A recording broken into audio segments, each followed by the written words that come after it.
Today, we are diving into a topic that's been at the center of political, social, and academic debates: the caste census. What is it? Why does it matter? And why is it making a comeback in India's policy corridors?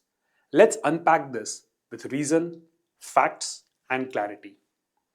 What is a caste census? First things first, a caste census is simply the systematic collection of data about caste identities during a national population count. It isn't just about knowing who belongs to which caste, it's about enabling affirmative action, social justice, and data driven policy making. Now, interestingly, the Indian constitution does not mandate a caste census, but under Article 340, the government can collect caste data to identify and support backward classes. And remember, census itself is a union subject listed at entry 69 in the 7th schedule, which means it's fully under the central government's jurisdiction. The first caste census was conducted way back in 1881 during the British rule. The last full caste enumeration happened in 1931. Post independence, from 1951 onwards, India has only collected caste data for scheduled castes and scheduled tribes, not for OBCs or others. In 2011, we had the Socio-Economic and Caste Census SECC, an ambitious attempt, but the caste data was never officially released.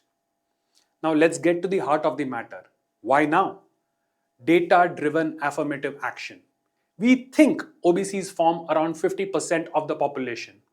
The Mandal Commission said 52%. But where's the actual data?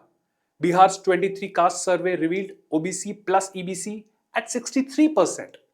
If we know the actual caste breakup, we can redesign quotas, perhaps even subcategorize OBCs to ensure fairer distribution. Accurate caste data can help target schemes in education, healthcare, and livelihoods more efficiently. Women's reservation. Yes, you heard that right. Caste data is needed for delimitation, which is a prerequisite for implementing women's political reservation. Now, Article 15(4). This allows special provisions for backward classes. But how do we identify them without data? Now, what are the challenges? Of course, it's not all smooth sailing. There are serious concerns. Enumeration complexity. India has thousands of castes and subcastes. Many overlap. SC in one state, OBC in another. A logistical nightmare. There is no standardized list. The center and states have their own OBC lists. Aggregation becomes a puzzle. And political exploitation. There's the very real risk of caste data becoming a tool for vote bank politics and social polarization. Accuracy doubts. Self-reporting can be, let's say, creatively done, and that skews the entire exercise. And reinforcing caste identities. Critics argue we are institutionalizing caste even further when we should be moving beyond it. Then what is the way forward? If we do go ahead with a caste census, here's what we need. Scientific categorization. Build a national consensus on classification. Transparent methodology. Use digital tools, trained enumerators, and solid checks. Data protection. Strict safeguards so caste data is used only for welfare, not for politics. And a post-census plan. Don't just collect, publish, consult, integrate the data into real policy. And constitutional scrutiny. Any change in quotas based on the data must pass both judicial and parliamentary tests. To sum up, the caste census is not just a data exercise. It's a mirror to society and a map for future policy.